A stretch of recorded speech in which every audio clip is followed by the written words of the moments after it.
Students, पिछले lecture में हमने पढ़ा था कि कैसे अकबर ने अपने साम्राज्य का विस्तार किया, कैसे बड़े बड़े राजपूत राज्यों पर उसने विजय पाई, कैसे पूरे भारत साम्राज्य इतना बड़ा जो साम्राज्य वो स्थापित कर पाया। उसके लिए उसने युद्ध तो किए ही, उसके साथ कुछ उसने नीतियाँ भी अपनाई। वो जो थी सबसे पहली जो नीति थी वो थी उसकी राजपूत नीति, जिसने उसको सबसे ज़्यादा सफलता दी। एक सेनापति तो था ही कुशल, वो साथ में दूरदर्शिता रखने वाला, राजनीतिज्ञता रखने वाला एक विशेष शासक था वो। तो उसने जिस नीति का जो सूत्रपात किया तो उसको उन्होंने कहा राजपूत नीति। तो अकबर जो है एक विशाल स्थायी साम्राज्य स्थापित करना चाह रहा था, तो उसके लिए उसको पता था कि ये वचन के पक्के हैं, निडर हैं, राजपूतों के अनेक गुणों से वो परिचित हो गया था। और उसने देखा था कि पहले के जो उसके पूर्वज शासक आए हैं, जब जितने भी अब तक सल्तनत काल के भी जो शासक रहे हैं, वो एक स्थायी और बड़ा जो है साम्राज्य देने में नाकामयाब रहे हैं। तो उसने सोचा कि क्यों न मैं कुछ अलग करूं, और एक उसने नीति अपनाई और जान की बाजी लगाने वाले राजपूतों के साथ उसने सुलह कुल का जो है काम किया, और उसके परिणाम स्वरूप वो एक बड़ा साम्राज्य भी खड़ा कर पाया। और ये नीति जो है ना, ऐसा नहीं था कोई ऐसी भावनाओं का परिणाम था, ये एक सोची समझी रणनीति थी, सोची समझी तय की गई रणनीति थी, ये आप समझ लें। राजपूत नीति के जो कारण क्या थे, हम बात करेंगे कारणों की कि भी अकबर ने वो राजपूत नीति क्यों अपनाई।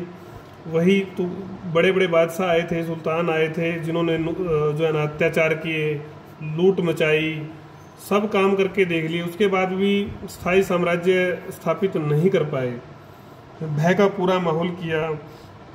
तो अकबर ने इसके विरुद्ध अपनी नीति अपनाई, सद्भाव का व्यवहार किया, धार्मिक थोड़ा अलग तरह का व्यवहार किया, लोगों के बीच में जो है एक विश्वास उसने पैदा किया, खासकर राजपूतों के बीच में। तो उनको उच्च पदों पर नियुक्त किया, अलग अलग जो काम जितने अकबर कर सकता था, तो जो स्वीकार नहीं की, जिन्होंने अधीनता उनको स्वीकार करवा कर, जो जिन्होंने अधीनता मान ली उनको अक्षमा कर कर, उनको बड़े पदों पर नियुक्त कर कर जो है एक विशेष नीति का जो है पालन अकबर ने किया। तो उसके कारणों के ऊपर हम विस्तार से चर्चा करेंगे। तो स्थायी साम्राज्य की स्थापना,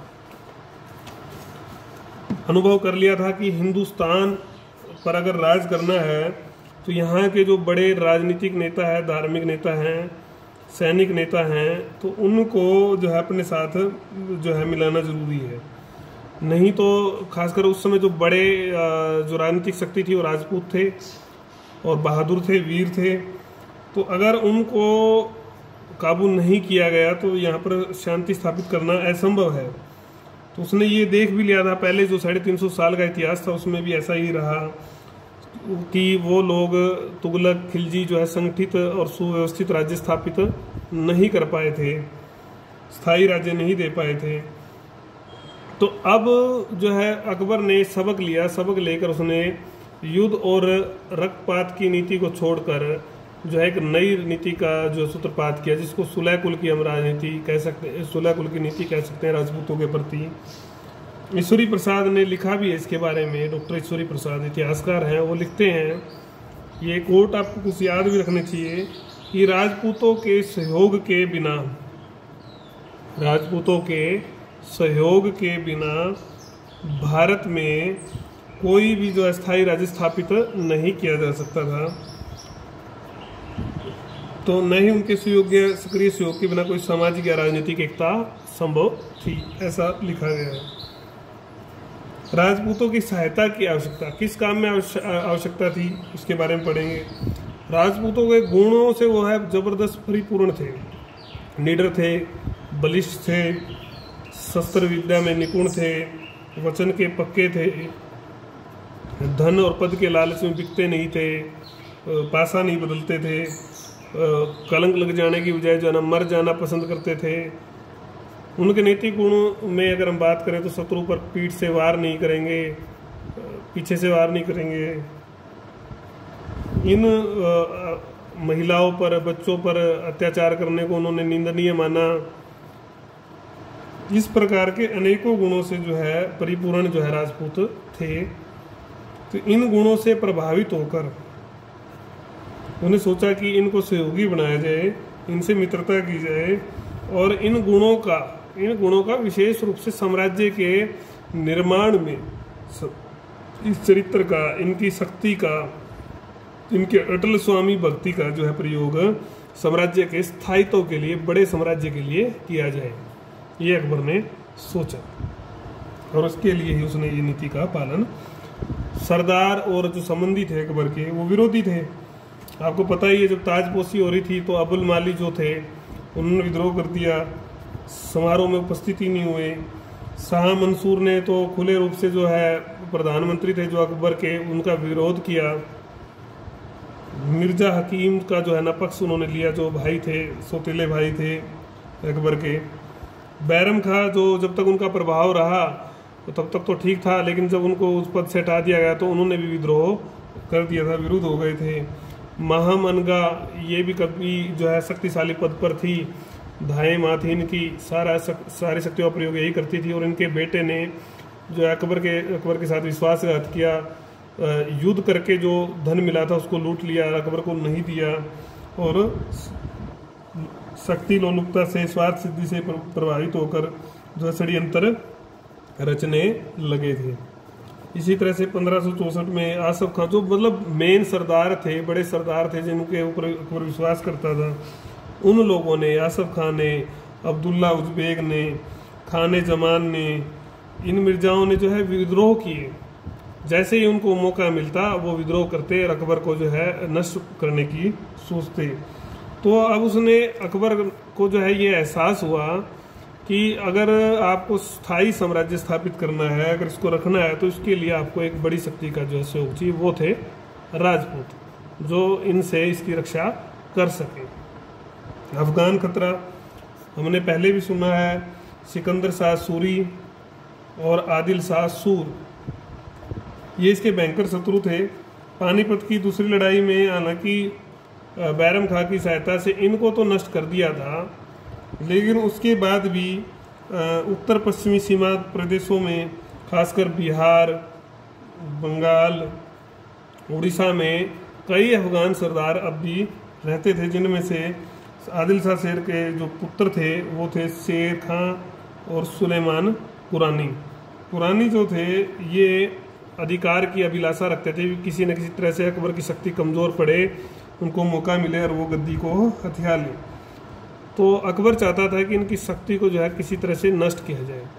इस शक्ति को नष्ट करना है तो एक बड़ा सहयोगी चाहिए, तो वो सहयोगी थे राजपूत। अगर ये सहयोगी शत्रु हो जाए तो इनसे लड़ेंगे अकबर या अफगानों से, तो युद्धों में ही अगर रहेंगे तो फिर शक्ति, धन जो है सब खत्म हो जाएगा, तो फिर वो इतना बड़ा साम्राज्य तो कैसे स्थापित करेंगे।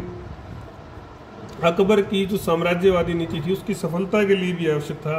अकबर एक महत्वाकांक्षी शासक था, वो एक बहुत बड़ा जो है शासन जो है राजा बनना चाहता था, संगठित चाहता था, बड़ा राज्य चाहता था। इस सब के लिए जो है राजपूतों का सहयोग आवश्यक था। और BN लुनिया ने तो कहा भी है कि अकबर की साम्राज्यवादी नीति का एक अन्य स्वरूप यह भी था कि इस समय राजपूत बहुसंख्यक शक्तिशाली शासक थे, वे विदेशी मुगलों के कट्टर शत्रु थे, तो इनको साथ में मिलाना सबसे ज़्यादा जरूरी था। तो हिंदुओं के सैनिक सामंतवाद के प्रबल प्रतिनिधि राजपूतों के विरोध और शत्रुता को मैत्री और सहयोग में परिवर्तित करने का प्रयास उसने किया और मित्रता का निश्चय कर इस नीति को अपनाया। तो ये बिंदु था हमारा साम्राज्यवादी नीति का। राजपूताना पर अधिकार हेतु, राजपूताना के जो क्षेत्र थे आपको पता ही है, दिल्ली, गुड़गांव, मथुरा, ये बाकी जो आगरा के जो है ना नज़दीक लगता था, ये आगरा और दिल्ली पर जो है विशेष रूप से अकबर का अधिकार था, इनको महत्वपूर्ण क्षेत्र माना था। इसके जो नज़दीक लगता जो क्षेत्र था जितना भी, वो राजपूतों के अधिकार में था। तो अकबर सुरक्षा और शांति महसूस नहीं करता था जब तक वो इसके अधीन ना हो जाए। तो इसके लिए दो ही बातें थी, या तो उनको जड़ से उखाड़ फेंके और या उनको मिला ले। अब उखाड़ फेंकेंगे तो खुद की भी तो जन धन की हानि होगी, शक्ति नष्ट होगी और सारी उम्र जो है वो युद्धों में ही उलझा रहता।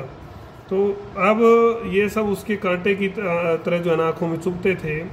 तो शत्रुता मोल लेने की बजाय जो है उसने इनसे मिलने का, इनसे जो है बुद्धिमत्ता का परिचय देते हुए जो है इनसे मित्रता की नीति ही, सहयोग की नीति ही बनाने का जो है एक निश्चय किया। राष्ट्रीय राज्य की स्थापना। राष्ट्रीय राज्य की स्थापना तो क्या था, कुल मिलाकर वो एक अपना जो उसकी विचारधारा का राज्य था, बड़ा राज्य था, उसको वो स्थापित करना चाहता था, स्थायी राज्य चाहता था। इस सब के लिए चाहता था कि वो सहयोग और एकता और एक हितों पर आधारित हो। उसके लिए क्योंकि राजपूत बहुत बड़ी संख्या में थे तो उनका सहयोग जरूरी था। इसके लिए उसने अपना विदेशीपन त्यागने के अभी जो है ढोंग किया, प्रयास किया और भारतीयता के रंग में रंगने की कोशिश की। राजपूतों के साथ जो है उनका हृदय जीतने के लिए उनको बड़े पदों पर नियुक्त किया, उनके रीति रिवाज जो है अपनाए और इससे उसको राष्ट्रीय राज्य स्थापना में सहायता भी मिली। क्यों लोगों को लगा कि भाई ये सद्भावी शासक है, अच्छा शासक है, तो लोग इसके साथ आए। परिवार और शिक्षकों का प्रभाव।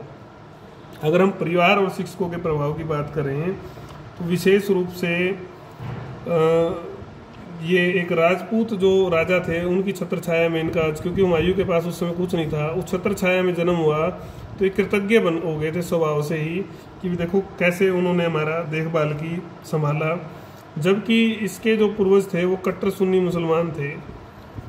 लेकिन यहाँ पर इनके साथ एक अच्छी बात क्या है, जो इनकी माता थी हमीदा बानो बेगम, वो शिया थी, मतलब जिनके विचार थोड़े नरम थे, अच्छे थे, शिया मतावलंबी। तो उनके अकबर के जीवन पर इनका जो है गहरा प्रभाव था। और जो शिक्षक थे इनके अब्दुल लतीफ़, वो भी शिया मतावलंबी थे और बैरम खां भी शिया धर्म से संबंध रखते थे। तो इन सब ने मिलकर इसको सुलह कुल का, एक अच्छे रीति रिवाजों का पाठ पढ़ाया। इनसे और शासन की उस समय की जरूरत के कारण से जो प्रभाव पड़ा, उसके कारण से इन्होंने राजपूतों के प्रति सहनशीलता व उदारता की नीति जो है धारण की। ये थी राजपूत नीति के कारण। भी राजपूत नीति जो उसने अपनाई, अब हम पढ़ेंगे कि राजपूत नीति में उसने काम क्या क्या किया। राजपूत नीति तो अपना ली, उसके कारण भी हमने पढ़ लिए। तो उस राजपूत नीति को अपनाकर उसकी विशेषताएं क्या थी, जिन विशेषताओं को लेकर वो चला और उन विशेषताओं के परिणाम स्वरूप ही जो है आगे का जो साम्राज्य है उनका आगे बढ़ा। ये हम कल करेंगे, अगले लेक्चर में करेंगे, वीडियो 7 में ही करेंगे, आराम से वीडियो नंबर 7 में करेंगे, अलग से करेंगे। तब तक आप इसको देखें, ध्यान से समझें और कोई बात अगर आपको नहीं आ रही है तो वो आप पूछ सकते हैं।